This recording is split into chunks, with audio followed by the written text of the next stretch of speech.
DIG asset کے بیٹے نے ایک خاتون کو اپنی گاڑی تلے کچل دیا، وہ زخمی ہوئی، بری طرح سے زخمی ہوئی۔ اس کے بعد لوگوں نے، کیونکہ ہجوم تھا، کوشش کی کہ گرفتار کیا جائے۔ جب گرفتار کرنے کی کوشش کی تو ان کے گارڈز نے ہوائی فائرنگ شروع کر دی۔ یہ ہوائی فائرنگ ہوئی، ٹھیک ٹھاک فائرنگ ہوئی، لیکن لوگوں نے، ہجوم نے روک لیا، پکڑ لیا، اور اس کے بعد پولیس آفیسر کے بیٹے، اصفر بہی سر کے بیٹے کو پولیس کے حوالے ہی کرنا پڑا۔ تو پھر ان کو پولیس اپنے ساتھ لے گئی۔ اس کا کوئی بھی سیمپل نہیں لیا گیا، کیونکہ یہ معمولی حالت میں نہیں لگتا تھا، یہ کچھ غیر معمولی حالات میں مبتلا نظر آ رہا تھا، اپنی گفتگو سے، اپنی چال ڈھال سے، اس صورتحال سے جس پہ اس نے خاتون کو گاڑی تلے کچل دیا۔ ہماری دوست نے نعمت خان، انہوں نے ٹویٹ کرتے ہوئے بتایا، in the video the son of a deputy inspector general DIG of police, انہوں نے نام نہیں لکھا، who was taken to the police station after his alleged involvement in a road accident on New Year night is suspected to be under the influence of drugs/alcohol. However, no sample was taken for testing, unlike in the case of Natasha Iqbal. آپ کو یاد ہے کارساز پہ نتاشا نے جو گاڑی سے ہٹ کیا تھا، 2 جانیں لینی تھی۔ No, not sharing the video of to protect the identity of the young man.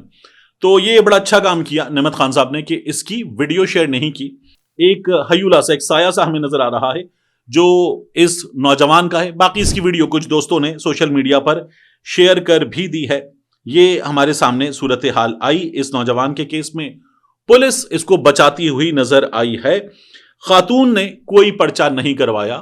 یہ اکثر ہوتا ہے کہ جب لوگ دیکھتے ہیں کہ سامنے ایک بڑی گاڑی ہے، ایک لینڈ کروزر ہے، ہاتھی نما پراڈو ہے، پھر اس کے بعد ان کے گارڈز ہیں، ویگو ڈالے ہیں، تو لوگ احتیاط برتتے ہیں، پرچہ نہیں کرایا، لیکن عوام نے ان کو پکڑ کر پولیس کے حوالے کر دیا ہے۔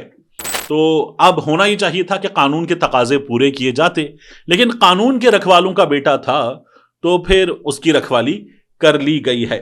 یہ ایک بہت بڑی حقیقت ہے۔ اس کے علاوہ یہ جو فارم 45 کی چوری کا معاملہ ہے، پاکستان تحریک انصاف کی زیادتی پر ابھی بات کریں گے۔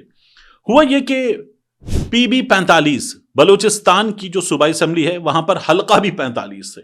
یہاں پر فارم 45 میں رد و بدل کیا گیا اور رد و بدل کر کے جتوایا گیا پاکستان پیپلز پارٹی کے علی مدد جتک کو۔ یہاں سے پیرکانی صاحب JUIF کے یہ کامیاب ہوئے تھے، لیکن ہوا یہ کہ سپریم کورٹ نے، اب الیکشن ٹرائیبیونل کا فیصلہ تھا کہ ان کو غلط جتوایا گیا، فارم 45 میں رد و بدل کیا گیا تھا، یہ گئے علی مدد جتک سپریم کورٹ آف پاکستان۔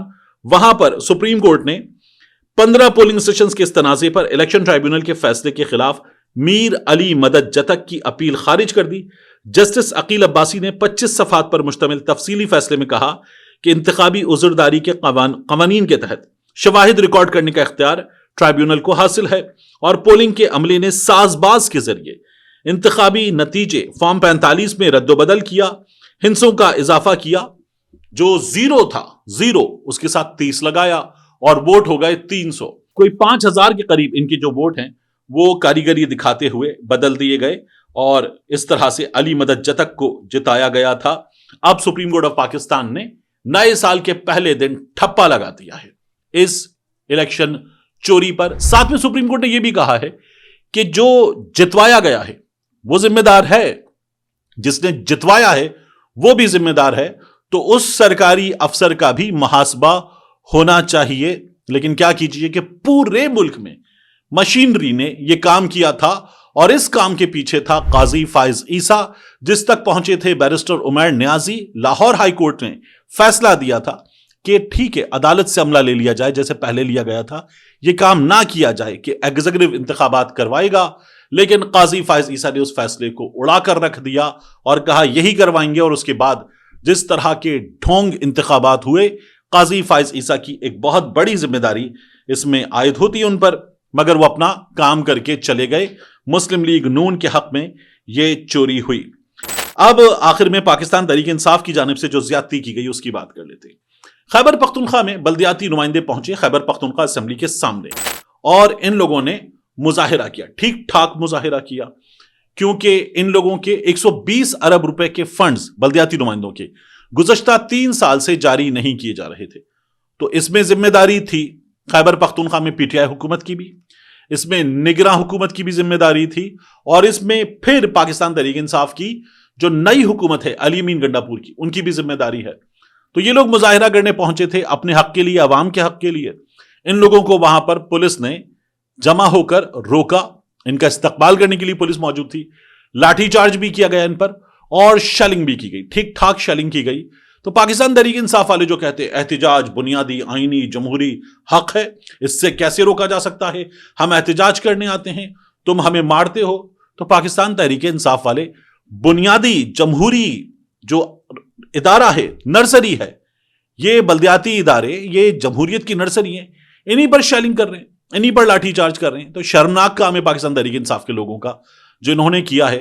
اپنی باری آتی ہے تو کہتے ہیں گولی کیوں چلائی، اور اس کے بعد جب کوئی اور آپ سے حق مانگنے آتا ہے تو وہ بھی پھر آپ سے پوچھے کہ آنسو گیس کا گولا کیوں چلایا، شیلنگ کیوں کی۔ آپ نے وہی کام کیا ہے جس پر آپ دوسروں کو الزام دیتے ہیں کہ یہ فسطائیت پر مبنی حکومت ہے، آپ نے بھی ویسا ہی کام کیا ہے۔ شرم آنی چاہیے، ایسے کام آپ کو نہیں کرنے چاہیے۔ ملتے ہیں انشاءاللہ آپ سے اگلی ویڈیو میں۔